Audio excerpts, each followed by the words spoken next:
Hi வணக்கம், நான் மாயா. இது மாயாவின் பயணம். மாயா இன்றைக்கி வந்து மீன் சொதி வைக்க போகிறேன். நீங்களும் என்னோடய ரெசிப்பியை பாருங்கள்.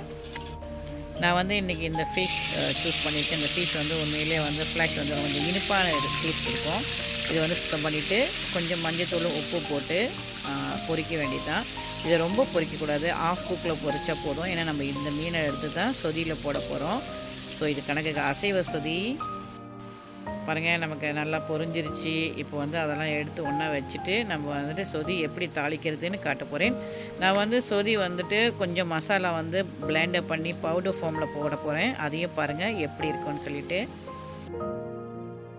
நான் வந்து இந்த மீனுக்கு ஏற்ற மாதிரி சொதி வைக்க போகிறேன். ஒரு சின்ன டீஸ்பூன் அளவுக்கு மிளகு, சின்ன டீஸ்பூன் அளவுக்கு மல்லி, சின்ன சீரகம், அதுக்கப்புறம் பெருஞ்சீரகம், இது எல்லாமே சின்ன சின்ன டீஸ்பூன் அளவுக்கு எடுத்து ஒரு 2 நிமிஷம் இந்த மாதிரி வறுத்துட்டு பிறகு பிளெண்டப் பண்ணிடுங்க தூளாக.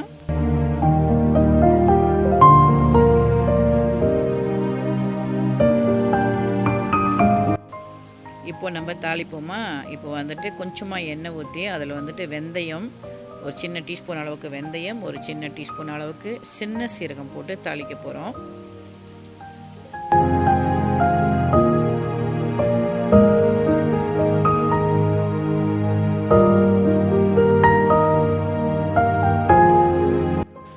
இது வந்து ஒரு 8 பல் பூண்டு நிறையா போட்டால் தான் நல்லா வாசனை வரும். 8 பல் பூண்டும் கொஞ்சமாக இஞ்சும் பொடுசாக நறுக்கி வச்சது ஸ்லைசஸ் பண்ணினது, பூண்டு ஸ்லைசஸ் பண்ணினேன், இஞ்சி வந்து நறுக்கி வச்சுருந்தேன். ஸோ அதை போட்டு நல்லா வதக்குறேன். வதக்கிட்டு அப்புறம் இந்த வெங்காயம் வந்து பெரிய வெங்காயம் 3 வெங்காயம் வெட்டி வச்சுருக்கேன், ஸ்லைசஸ் பண்ணி வச்சுருக்கேன். அது நம்ம இதில் போட போகிறோம்.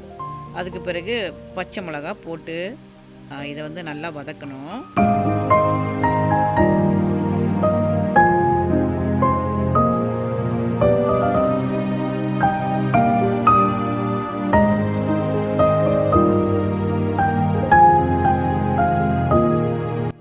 கொஞ்சமாக ஒரு 7-8 கறி லீஃபு, அதாவது கருவேப்பிலை போடுங்க. அப்புறமும் கருவேப்பிலை போடுவோம். பட் இப்போ உள்ள கருவேப்பிலை வந்து கொஞ்சம் வாசனைக்கு வதக்கின பிறகு நல்ல ஒரு வாசனை கொடுக்கறதுக்காக.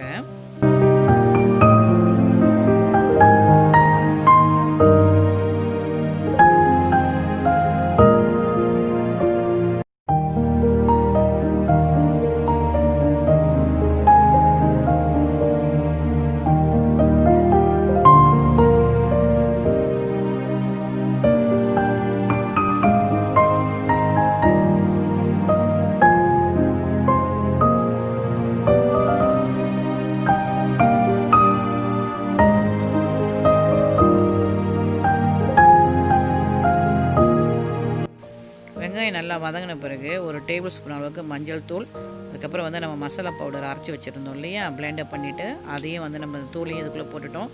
ஆனால் ரொம்ப லோ ஃப்ளேமில் வச்சுக்கோங்க. இது வந்து மசாலா வந்து கறியிடக்கூடாது. அந்த எண்ணெயிலேயே அந்த மசாலா வந்து கொஞ்சம் வறண்டு வந்துச்சுன்னா டேஸ்ட்டாக வாசனையாக இருக்கும்.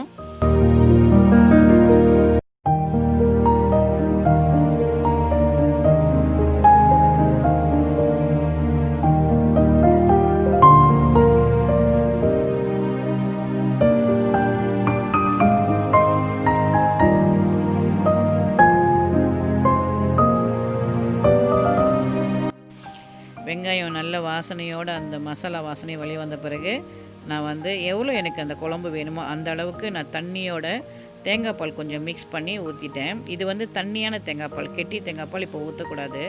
ஏன்னா கெட்டி தேங்காய் பால் முன்னாடியே ஊற்றிட்டா அந்த குழம்புல வந்து கெட்டி தேங்காய் பால் வந்து திரிஞ்சிரும்.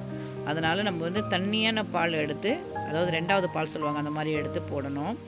இப்போ வந்து எல்லா மீனையும் அதுக்குள்ளே போட்டுட்டு, பொரிச்ச மீன் எல்லாத்தையும் அதுக்குள்ளே போட்டுட்டு நான் கொஞ்சம் நேரம் மூடி வைக்க போகிறேன். அந்த மீன் வந்து அந்த குழம்புல வந்து சோக் பண்ணணும், ஊறணும் கொஞ்சம் நேரம், ஒரு 5 நிமிஷம். அதுக்கு பிறகு தான் அது வந்து நல்ல ஒரு வாசனையை கொடுக்கும்.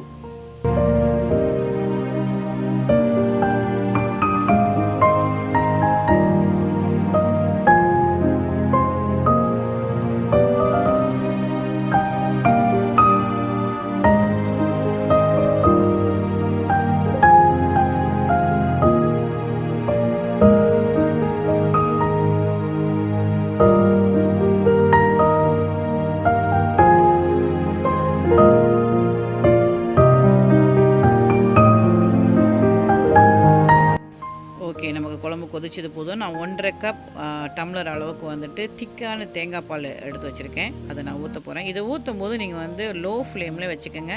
இந்த தேங்காய் பால் சூடாகணும்னு அவசியம் கிடையாது. அதனால் லோ ஃப்ளேமில் வச்சுட்டு இந்த தேங்காய் பால் போட்டுட்டு அதுக்கப்புறம் வந்துட்டு இதுக்கும் நீங்கள் வந்து உப்பு டேஸ்ட் எப்படின்னு பார்த்துக்குங்க. தக்காளி பழம் போடுங்க, கருவேப்பிலை கொஞ்சம் போடுங்க. இது நல்லா அந்த கொஞ்சம் இன்னும் 2 நிமிஷம் இருந்தாலே போதும். ஆனால் லோ ஃப்ளேமில் வைங்க. முடிஞ்சால் அடுப்பை நிப்பாட்டிடலாம், அதாவது நெருப்பை நிப்பாட்டிடலாம்.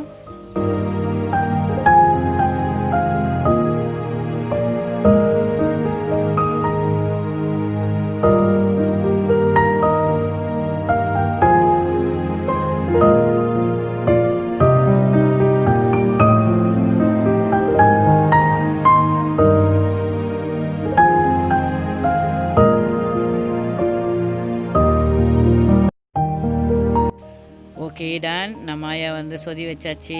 உப்பு டேஸ்ட் பண்ணி பாருங்கள். மறுபடியும் உப்பு போடணுன்னா கொஞ்சம் பார்த்து போட்டுக்கோங்க. இப்பயே வந்துட்டு நல்ல வாசனையாக கமகமன்னு இருக்குது. டேஸ்ட் பண்ணிட்டேன் நான். உண்மையிலே சூப்பராக இருக்குது.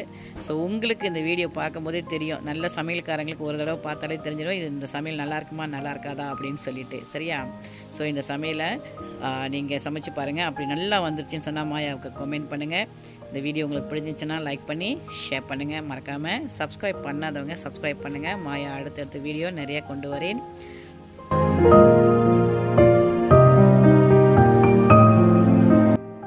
Okay, bye bye. மீண்டும் அடுத்த ஒரு வீடியோவில் சந்திப்போம். அது வரைக்கும் இந்த வாழ்க்கை ஒரு அழகான பயணம். பபாய்.